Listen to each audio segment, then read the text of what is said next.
Pontevedra cifra en máis de 21 millóns de euros a pegada económica da Mundial Multisport de Triatlón que a cidade acolleu no mes de xuño. A cita trouxo ata a capital a máis de 3.000 deportistas e máis de 7.000 visitantes. Que tal? Moi boa noite. Agora Pontevedra xa pensa no evento do ano que ven, a gran final das Series Mundiais, e agarda incorporar o comité organizador a Xunta, Deputación e Concello de Sanxenxo. Ampliamos esta información despois de repasar outras novas en titulares. Vilagarcía zanxa a polémica e Mago de Oz non actuará na vila polas festas de San Roque. O goberno local cancelou o concerto e a banda será substituída polo grupo Los Toreros Muertos. Os asistentes ao concerto de Juan Luis Guerra en Sanxenxo recibirán o reembolso das súas entradas. A organización devolverá os cartos despois de que a actuación fora cancelada pola chuvia e o vento. Portos de Galicia autorizou finalmente a instalación das atraccións das festas de Ribeira. Celebraránse, como todos os anos, no recheo portuario. A artesanía galega ten o seu escaparate en Sanxenxo. Xa está aberta ao público a tenda efémera Summer Shop. A iniciativa nace da colaboración entre a Xunta e a marca de Due. Noia acollerá este sábado unha nova edición do concurso de pintura ao aire libre. Reunirá un cento de artistas de ámbito nacional e internacional. Estamos nas novas do día. Comezamos.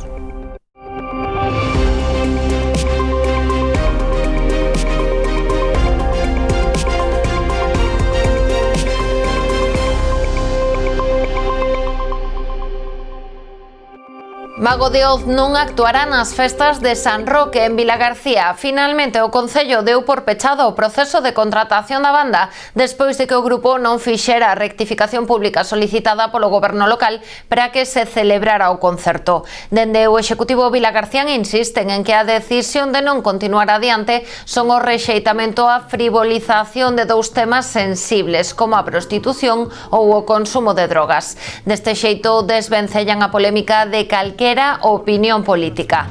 Na mesma reunión, Rabella pechou a contratación dos sustitutos de Mago de Oz.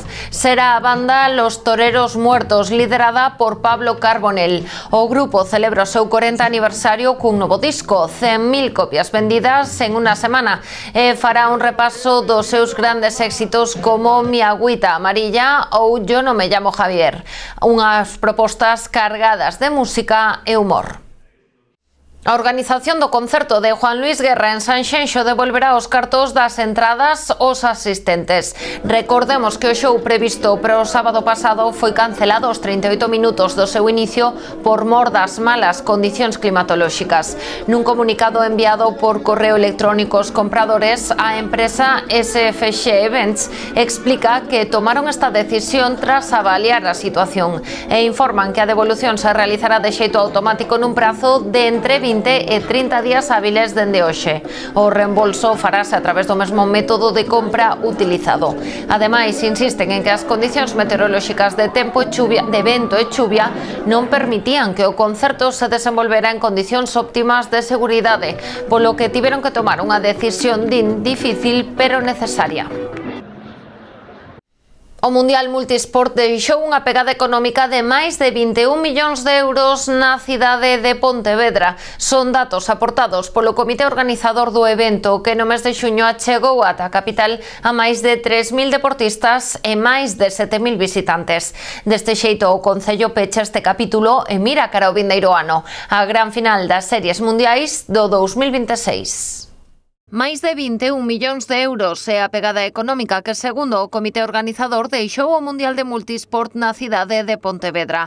A cita trouxo no mes de xuño ata a cidade a máis de 3.000 deportistas e máis de 7.000 visitantes. Cada unha destas persoas pasou 5,42 noites pernoctando na Boa Vila e fixo un gasto medio diario de 245,27 euros. También tenemos la distribución del gasto, principalmente, ya lo entenderéis, el mayor gasto de las personas, de esas 10.000 personas que nos visitaron, fueron en alojamiento un 35%, en todo lo que es restauración un 20%, en tienda el 11%, en ocio un 7%, transporte público y privado un 10%, perdón, un 14%, y en otros el resto. O evento contou cun gasto total de 2.360.000 euros sobre uns ingresos de 2.410.000, cifras que se valoran de xeito moi positivo. Por lo tanto, hubo unha boa xestión. Desde logo, estas cousas non ocurren en Pontevedra por casualidade, sino porque, bueno, pues apostamos por facer grandes eventos deportivos, porque entendemos que eso xenera actividade económica. En canto ao impacto mediático, chegou a ter máis de 1.200 millóns de interaccións, o que se estima nun valor económico de case 4.300.000 euros. Es decir, el impacto que ha generado el evento de 10 días en Pontevedra le ha supuesto al comité organizador y al nombre de Pontevedra, la marca de Pontevedra, un retorno de 4,3 prácticamente millones de euros. El dato más significativo para no... Con estes datos, o Concello pecha o capítulo do Mundial Multisport e mira xa cara a próxima cita, a gran final das series mundiais que a cidade acollerá no 2026. Lo que viene no lo hemos vivido nunca en Pontevedra. Hay un campeonato del mundo nuevo. Estos 3.200 pueden convertirse en cercano a 5.000 participantes. Y estos 10.000 visitantes serán 15.000, superaremos los 15.000. O sea que estamos hablando de outra dimensión de competición. Hoxe xa quedou constituído o comité organizador, ao que o goberno local quere sumar 3 novas administracións: Xunta, Deputación e Concello de Sanxenxo. A partir de hoxe voulle mandar unha carta tanto ao presidente da Xunta como ao presidente da Diputación e ao alcalde de Sanxenxo para si queren participar, obviamente, activamente e cunha presencia en todos os sentidos, pero tamén económicamente. No caso de Multisport, bueno, eu creo que se quedaron un pouco atrás na participación económica. De feito, estamos a falar dun 3%, 4% do montante global de investimento na proba. A intención é convocar unha nova reunión do comité no vindeiro mes de setembro.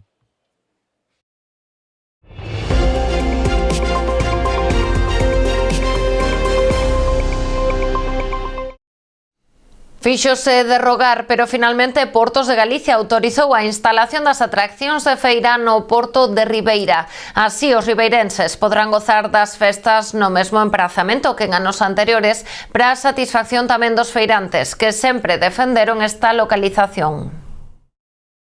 A tan só unha semana de que arranquen as festas do verán, o Concello de Ribeira vén de obter autorización para instalar as atraccións no recheo portuario. Tras un longo proceso non exento de polémicas e cruce de acusacións entre as súas administracións, finalmente o organismo autonómico dou por vos os informes emitidos polos técnicos municipais, a pesar dos múltiples requirimentos. Así, as festas manteránse no mesmo lugar que se veñen celebrando dende hai décadas.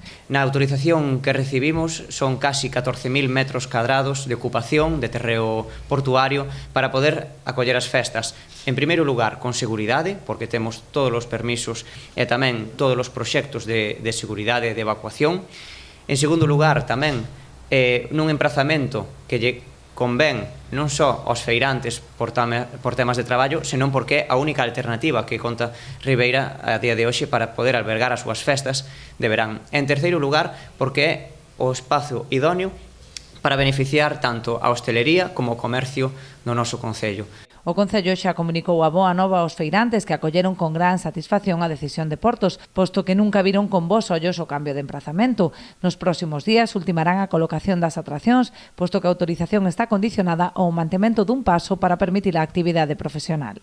Temos que acabar de perfilar, están mirando, dado que hai que deixar este paso pola parte de atrás para os mariñeiros e poder manter a actividade normal do porto, é unha novidade que antes non se tiña en conta, a día de hoxe si se ten para poder facilitar o traballo da xente do mar. Entonces estaban valorando pois si miraban cara a un lado ou cara ao outro, pois xa que teñen o pasillo por detrás, se as poñen mirando cara ao mar, poderían facilitar un pasillo por diante en vez de perder metros por detrás. Era unha cuestión que eles estaban mirando entre eles, pois rotala simplemente sobre o propio eje para que miraran en vez de cara aos edificios, que miren cara ao mar, pero tiñen que vir e mirar estes días, por si están totalmente ao día da situación. Temos que acabar de perfilar un par de flecos, pero polo demais todo correcto. Tras este primeiro paso, a intención do Concello é seguir a negociar con Portos para conseguir a desafectación dos terreos que non teñen usos portuarios, así como o cambio de catalogación de algunhas zonas amarelas a verdes. Os concellos do Barbanza súmanse á reivindicación da liberalización da AP9 tralo ditame da Comisión Europea sobre a ilegalidade da prórroga da concesión a Audasa ata o 2048. Os concellos de Ribeira, A Pobra, Boiro e Rianxo asinan un comunicado xunto con Ames, Padrón e Dodro instando o Goberno Central a acatar a resolución que considera ilegal a prórroga. A plataforma de concellos pola gratuidade da AP9 constituíuse en febreiro para reclamar a constitución dunha mesa de traballo co Ministerio de Transporte ante a suba das tarifas por parte da concesionaria. Agora piden que se revogue a concesión aproveitando o respaldo legal e social con que conta esta demanda. O Concello de Boiro agarda comezar as obras de reforma da Casa da Cultura da Cachada antes de que remate o ano. O proxecto, cun orzamento próximo aos 4 millóns de euros, está en fase de licitación. O Executivo boirense segue a dar pasos para avanzar no que será o gran proxecto da legislatura. Ven de sacar a licitación a reforma da Casa da Cultura da Cachada, co obxectivo de adxudicar o contrato nos próximos meses e iniciar as obras ao longo deste ano. O proceso de licitación, a tramitación xa vai moi avanzada e próximamente xa faremos a adjudicación a unha das empresas participantes e, a intención deste goberno tan pronto se adjudique a empresa, empezar xa a facer unha planificación e a intención deste goberno é que as obras empecen o antes posible, non? Dende o goberno xa temos moito avanzado, xa todo o edificio está a baldeiro, xa levamos meses xa actuando sobre o propio edificio e, para que unha vez que a empresa empece cos traballos, non entorpezamos os traballos da propia empresa, non? Esta actuación cun investimento próximo aos 4 millóns de euros suporá unha fonda transformación non só no que respecta ás instalacións, senón tamén á programación cultural a que poderá optar o municipio. Son preto de casi 4 millóns de euros, 3 millóns 800 e pico mil e, creo que é un proxecto ambicioso e un proxecto acorde á cidade de Boiro e que vai dar cabida que podamos non só ter máis público, máis sillas, sino que butacas, sino que tamén podemos albergar todo tipo de iniciativas culturais que neste momento estábamos moi limitados, non? En paralelo, o Concello traballa na mellora dos centros sociais das parroquias para chegar a cultura a todo o municipio. As próximas intervencións desenvolveránse en Cures e Cabo de Cruz. A pesares do innovador e ambicioso do proxecto, non conta co respaldo unánime da sociedade. O presidente da recentemente constituída Asociación de Xubilados de Boiro, Manuel Velo, vende presentar unha reclamación contra a aprobación do suplemento de crédito para acometer a reforma. Alegan no seu escrito o custo desmesurado que suporá a demolición da actual Casa da Cultura da construción do novo edificio, co consecuente endebedamento para as arcas municipais. Alude neste sentido as advertencias do Departamento de Intervención sobre o empeoramento do déficit que obriga a redacción dun plan económico financeiro nun prazo máximo de 3 meses. En Vilagarcía, o Concello inviste 50.000 euros na substitución dun tramo da rede de abastecemento na Avenida das Carolinas. En concreto, será entre o cruzamento coa Rúa da Coca e ata o de Branco Amor, uns 180 metros. As obras contemplan actuar na marxe dereita, a de subida cara a rotonda man con man. Segundo se desprende do proxecto elaborado polos técnicos municipais, as canalizacións chegaron ao final da súa vida útil, o que provoca roturas constantes, como acontecida na zona hai un par de meses. Os operarios levantarán as beirarrúas respectando o trazado actual e o prazo de execución é de 2 meses. Pro alcalde Alberto Varela, esta actuación é moi necesaria, xa que porá se solución a un problema que rematará cos cortes do servizo que teñen que soportar os veciños durante horas cando se produce unha avaría. Tempo agora para a publicidade, voltamos de contado.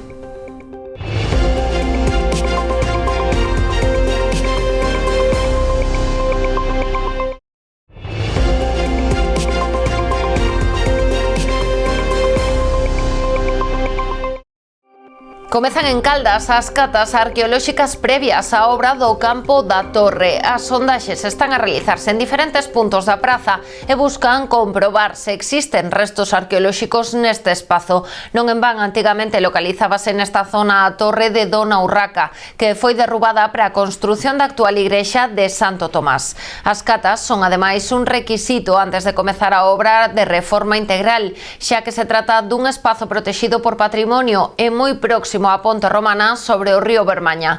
Coa remodelación, o Concello busca mellorar a mobilidade peonil. O proxecto contempla un investimento de máis de 800.000 euros, 600.000 de fondos da Deputación de Pontevedra e 200.000 que achegará o Concello das arcas municipais. A actuación afectará unha superficie superior aos 2.500 metros cadrados. A intervención suporá tamén a renovación dos servizos soterrandos que están actualmente á vista. A Deputación de Pontevedra activa o programa Mais Rueiro. Trátase dunha iniciativa para transformar e modernizar o padroado municipal mediante a elaboración dun censo de vivendas en 59 concellos da provincia. Está dotada con 1,5 millóns de euros. O deputado de Fondos Europeos Javier Tourís mantivo unha xuntanza cos concellos da provincia para divulgar este novo proxecto. Como dicía a empresa, que a partir de setembro vos van a empezar a visitar, vamos poñer en marcha este proxecto, un proxecto transformador, é un proxecto que, que vai a mellorar ao fin e ao cabo, pois a facer unha transformación e unha modernización digital do que son os padróns dos 59 concellos da provincia de Pontevedra.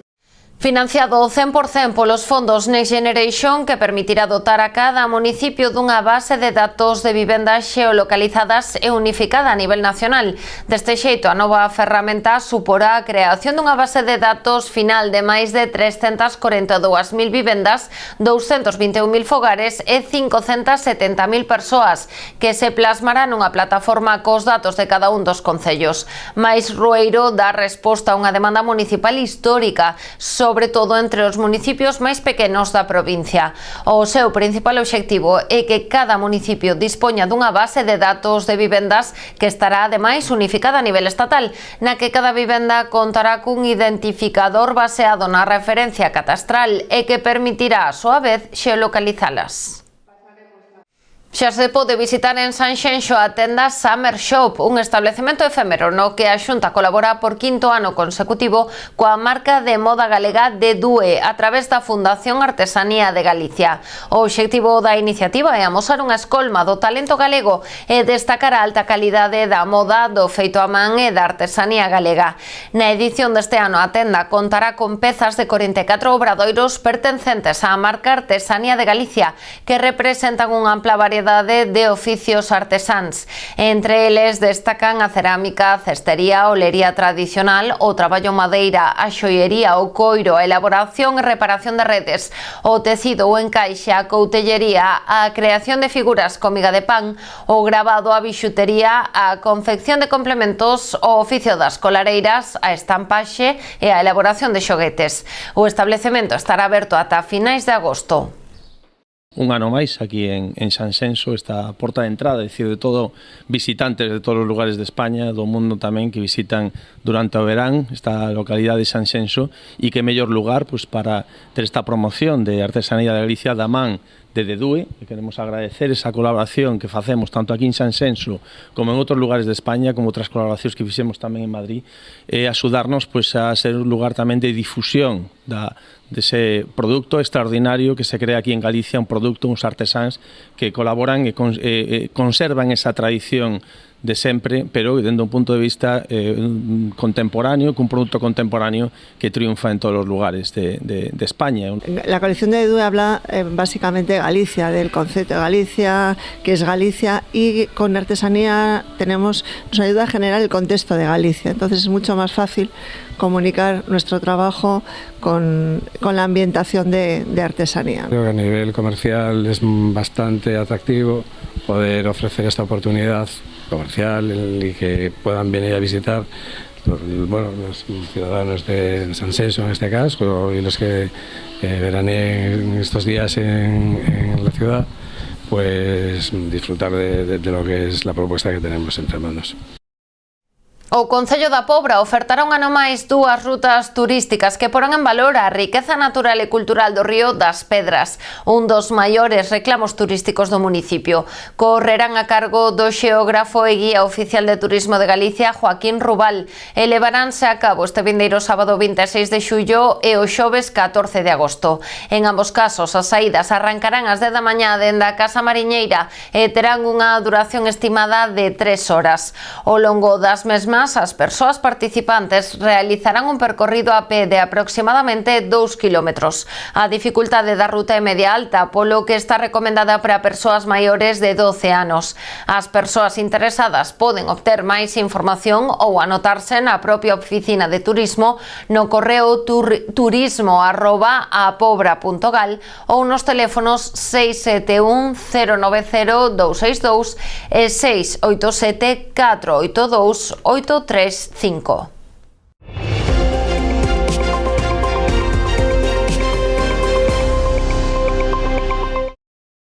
Noia celebra este sábado a 17ª edición do certame de pintura ao aire libre Juan José Fernández Leiceaga. A cita reunirá na vila a preto dun cento de artistas de ámbito nacional e internacional. Co paso das edicións, o concurso está a adquirir un maior auxe. Este sábado terá lugar en Noia unha nova edición do certame de pintura ao aire libre Juan José Fernández Leiceaga.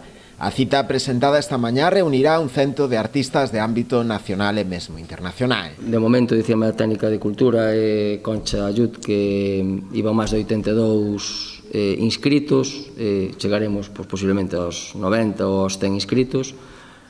O que vai é a vestir un pouco de colorido en esos cuadros que se pinten ao aire libre por todo o concello, cada un buscando o seu recucho, sempre cumplindo as bases, eso sí, que algunha vez tuvamos algún pequeno problema, donde nós lle poñemos o ámbito geográfico no que poden pintar, o que supón tamén que o concello que financia os 3 primeiros premios, pois vaise quedando con cuadros distintos, porque os 3 primeiros premios son do concello, quedase en propiedade cos cuadros, e así tamén vamos facendo unha pequena xa colección con cuadros pois que non son da mesma temática, non? O certame, impulsado dende a área de cultura baixo a dirección do artista local Alfonso Costa, volverá a contar co patrocinio de varias empresas locais, entre elas a propia familia Leiceaga, que lle dá nome ao concurso. Gustaríame nombrar aos patrocinadores que temos, como son, lógicamente, Saladina Leiceaga, Premio Novos Valores, que é da Fundación Otilia Millares, Premio Cafetería Ecus,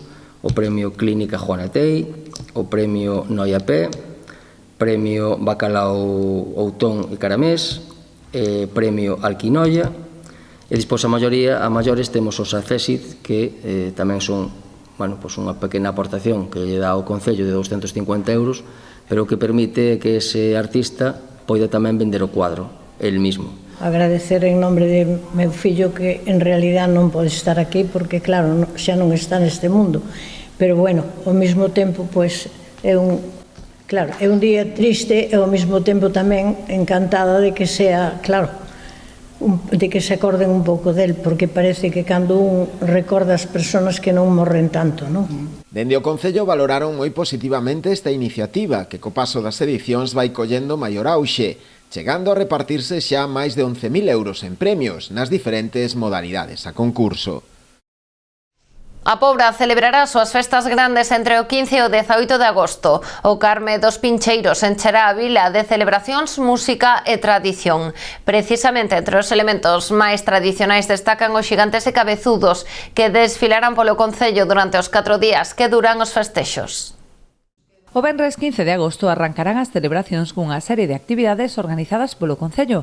Ademais da chega económica, a Administración local é encargada de deseñar o programa do primeiro día dos festexos, que darán comezo coa lectura do pregón este ano a cargo das veteranas do Club de Remo Puebla. Volvemos un pouco ao formato anterior ao ano pasado, volvemos a que a Comisión de Festas organiza o sábado, domingo e o luns, e o Concello pasa a organizar o venres, non? Como facíamos anteriormente.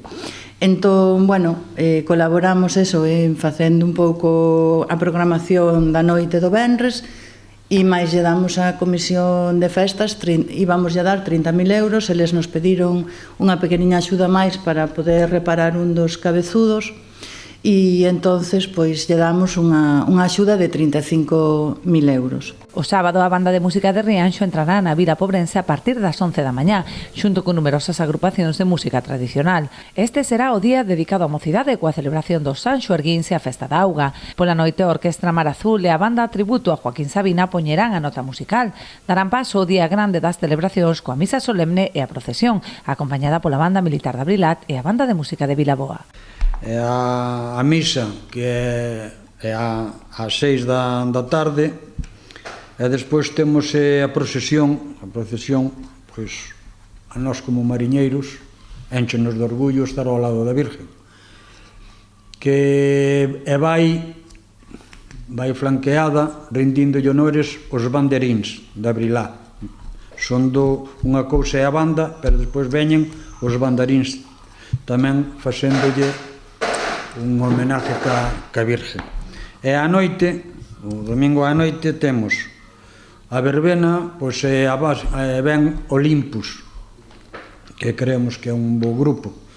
E despois terminaría Chocolate, o DJ Chocolate.